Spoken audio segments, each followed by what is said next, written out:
Everyone, welcome back to Mihiran's blog. तो हम लोग कोलकाता के असम भवन से निकल के पहुँच गए हैं शालीमार स्टेशन पे। ये आमी आई पालो शालीमार स्टेशन और आमार ट्रेन लागिब 1 नम्बर प्लेटफर्मत। तो आमी इतिया वेट करि आছো कारण ट्रेन आहि पोৱা নাই। এই ट्रेन आहि পোৱালৈকে वेट करि आছো। চাই থাকক।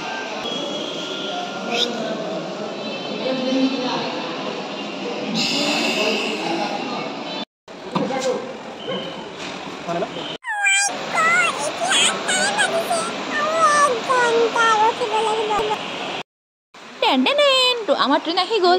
তো সৰি আপোনালোকক মই কোৱা হোৱাই নাই যে আমি ক'লৈ গৈ আছোঁ। আমি এতিয়া গৈ আছোঁ শালীমাৰ ষ্টেচনৰ পৰা জগন্নাথ মন্দিৰ দৰ্শন কৰিবলৈ পুৰীলৈ। ট্ৰেইন আহিলে আৰু আমাৰ চিট নাম্বাৰ 65, 66। তো আমি চিটত বহি ল'লোঁ। এতিয়া যাম আৰু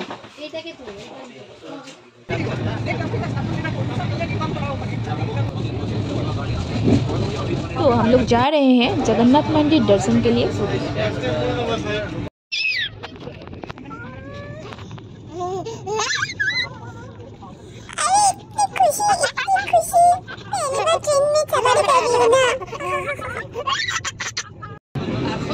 थोड़ा सा शांति मिल गई, ये सो गया है। এইখন চাওক বহুত দীঘল নদী হয়। গৈ আছোঁ শেষে হোৱা নাই দলংখন। লগত যোৱা এজন মানে যাত্ৰীয়ে ক'লে, তেওঁলোক উৰিষ্যাত থাকে, তেওঁলোকে সোধোতে ক'লে যে এই নদীখনৰ নাম বোলে মহানদী। चलो पूछताछ करके पता चला कि इस नदी का नाम महानदी है। सच में महानदी है, बहुत लंबी नदी है। अगर नदी का नाम कुछ और है तो कमेंट सेक्शन पे कमेंट करके बताइए ज़रूर। पूरे 10 घंटे ट्रेन में बैठने के बाद फाइनली हम पहुंच चुके हैं पुरी स्टेशन। यह स्टेशन का बाहर का नज़ारा। এতিয়া আমি যাম অসম যাত্ৰী নিবাসলৈ। स्टेशन में जो हमने टेम्पो पकड़ी वो टेम्पो असम जाति निवास तक नहीं जा सकते क्योंकि वहाँ तक जाने को उन लोगों को परमिशन नहीं है। तो हम पैदल ही जा रहे हैं। तो फाइनली हम पहुंच गए हैं असम यात्री निवास और कुछ ही घंटों के बाद हम प्रभु जगन्नाथ के दर्शन कर सकते हैं। तो हम कल सुबह होते ही हम जाएंगे जगन्नाथ मंदिर। মন্দিৰৰ পৰা জাষ্ট 20 ফুট দূৰত্বত থকা আমাৰ অসম যাত্ৰী নিবাসত চেকিং কৰিলোঁ। কৰি পেলাই ফ্ৰেছ আপ হৈ পেলাই এতিয়া আমি ইয়াতে তলত পাকঘৰত চাহ খাই আছোঁ। এয়া চাহ খাব লৈছোঁ।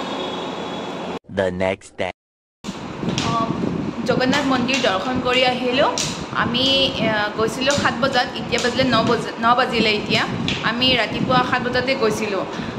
মন্দিৰৰ ওচৰলৈকে আমাক চেণ্ডেলটো নিবই নিদিয়ে আৰু লগতে ফোনো তাতে এলাউ নকৰে। মন্দিৰৰ ভিতৰৰ দেখুৱাব নোৱাৰিলোঁ, কিন্তু মন্দিৰৰ বাহিৰৰ পৰা কিছু দেখুৱাবলৈ চেষ্টা কৰিছোঁ। তেনেহ'লে ভিডিঅ'টি চাই থাকিব, স্কিপ নকৰাকৈ। ৰাতিপুৱা মন্দিৰৰ পৰা অহাৰ পিছত বতৰ বহুত বেয়া কৰিলে। বতাহ বৰষুণ মানে লাগি নিচিনা হ'ল। সেয়ে আমি ওলাই যাব নোৱাৰিলোঁ। গতিকে আমি গধূলি ওলাই আহিছোঁ আৰু যিহেতু মন্দিৰ ভিতৰৰ পৰা দেখুৱাব নোৱাৰি। तो ये देखिए मंदिर का बाहर का नज़ारा। ये जो मंदिर के ऊपर आप झंडा देख रहे हैं वो हर शाम को चेंज किया जाता है। हर दिन नया झंडा लगाया जाता है। सब लोग जानते हैं ये भगवान श्री कृष्ण का मंदिर है और यहाँ भगवान श्री कृष्ण अपने भाई बलभद्र और सुभद्रा के साथ विराजमान है।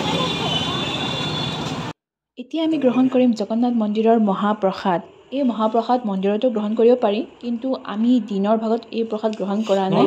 সেয়ে অসম যাত্ৰী নিবাসৰ কৰ্মচাৰীয়ে গধূলি যি মহাভোগ তৈয়াৰ কৰা হয় সেয়া আমি যিসকল ইয়াতে যাত্ৰী আছোঁ তেওঁলোক সকলোৰে কাৰণে আনি দিছে। এই মহাপ্ৰসাদ প্ৰস্তুত কৰা ৰান্ধনীশালটোতো আছে বিশেষ ৰহস্য।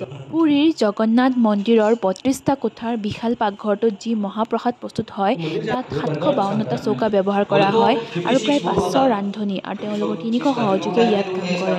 জগন্নাথ মন্দিৰত প্ৰতিদিনে অগণন ভক্তৰ সমাগম হয়।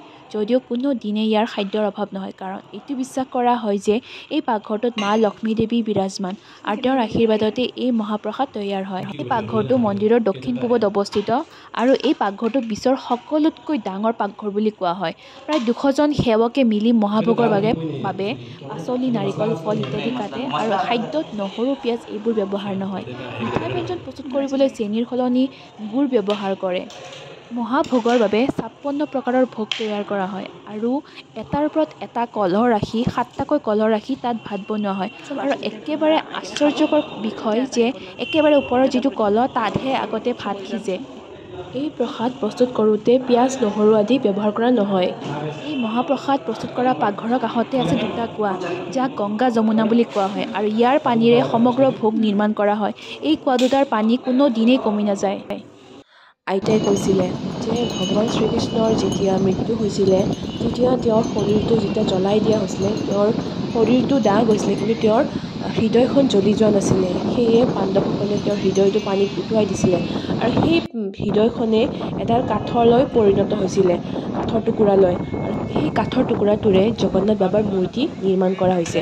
আৰু কিছুমানে বিশ্বাস কৰে যে সেই তেওঁৰ কৃষ্ণৰ যিখন হৃদয় পানীত উটুৱাই দিয়া হৈছিলে সেই হৃদয়খনেই মূৰ্তিৰ ভিতৰত আজিও আছে।